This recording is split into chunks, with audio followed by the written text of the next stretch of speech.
আচ্ছা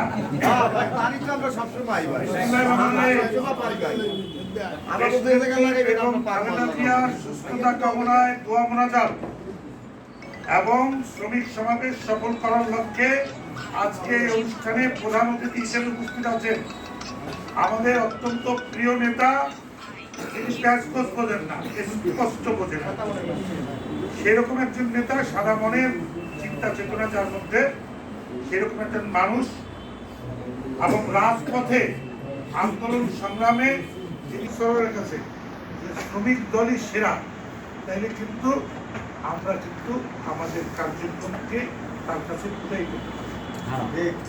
আমার কথা কি বুঝাইতে পারছি? আমরা যদি বুঝাই করতে পারি তাহলে কি ফারুক ভাই কইবে যে না রাজপথে এরা ছিল, ভাই সবসময় বলে রাজপথে ছিল ভাই, এরা বড় প্রোগ্রাম করছে, সবসময় আমাদের পাশে থাকছে। সেই সময় একটা বার্তা ছিল ফারুক ভাইয়ের কাছে, যদি বলতাম ফারুক ভাই যতটুকু পারে আমাদেরকে মাঝে মধ্যে সহযোগিতা করতেন আর বলতেন দল যদি ক্ষমতা আসে এই বাস স্ট্যান্ড, এই লঞ্চ ঘাট, এগুলিতে সব তোমরাই এগুলি দেখভাল করবা, তোমাদের লোকজনদেরকে তোমরা এখানে কোনো বসে। আপনারাও আমাদের প্রিয় নেতাকে কখন চাপ নেই যে ভাই আপনি আমাদেরকে কিন্তু আমাদের পাশে ছিল। এখন আমি আগে বলছি যে আমাদের ঐক্যবদ্ধতা থাকতে হবে, ঐক্যবদ্ধ না থাকলে কে দাম দেবে? বড় কোনো প্রোগ্রাম না করতে হবে, আমাদের চৌরা বুঝতে পারবে। এখন আমরা এই প্রোগ্রামটা শনিবার হওয়ার কথা ছিল, এটা যে কোনো কারণে আমরা এটাকে সোমবারে নিয়েছি।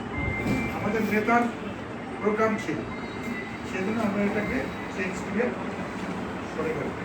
সোমবার। এখন আমাদের নেতারও সম্মান, সবাই সম্মান, আমাদের প্রার্থী দানের শেষের প্রার্থী মুজিবুর রহমান সরোয়ারের সম্মান, সবাই সম্মান না? মুজিবুর রহমান সরোয়ারের সম্মান, মুজিবুর রহমান সরোয়ার একজন শ্রমিক নেতা থেকে আসছে, সেক্ষেত্রে আমাদের জন্য এর চেয়ে বড় প্রাপ্তি আর কোনো কিছু নাই। দল আমাদেরকে দেশে প্রাপ্তি, আমরা তাকে জিতাবো, এটা হলো আমাদের মূল কাজ। বিভিন্ন আঙ্গিক, এটা সমাবেশ হলো এটার আর একটা আঙ্গিক। সেই জন্য আমরা আমার প্রত্যেকটা লোকের আমি বলবো ওই দিন সর্বোচ্চ চেষ্টা করবেন, সর্বোচ্চ চেষ্টা করবেন, যতটুকু যা পারবেন আপনারা সর্বোচ্চ চেষ্টা করবেন। ফারুক ভাই নেতৃবৃন্দদেরকে ওনার তরফ থেকে মেসেজ দিয়ে দেবেন যে আপনারা এই শ্রমিক দলের লোকজনদেরকে হেল্প করে, ওরা তো সবসময় আপনাদের সাথে সব প্রোগ্রাম করে, আপনারা এদের এই প্রোগ্রামটা সফল হওয়ার জন্য আপনারা তাকে সহযোগিতা করেন। এটা ভারতের কাছে আমাদের আবেদন থাকতে চাকরি। আর এই লাইভ টেকনিক, ঠিক আছে, লাইভ ভিডিও করতে, ঠিক আছে। আমি সবাইকে যে জিনিসটা বলতে চাই যে আমাদের নির্বাচনের বিজয়ের কিন্তু কোনো বিকল্প নাই। বরিশালে যদি আমরা এই সংসদ নির্বাচনে আমরা জয়ী যদি না হতে পারি, তাহলে কিন্তু পরে আছে মেয়র, উপজেলা, সব কিছু, তাহলে কিন্তু সব করে তাহলে আমাদেরকে সবার আগে যে জিনিসটা করা দরকার সেটা হলো আমাদের এই সংসদ নির্বাচনে আমাদের প্রার্থী আলহাজ অ্যাডভোকেট মুজিবুর রহমান সরোয়ারকে বিজয়ী করা।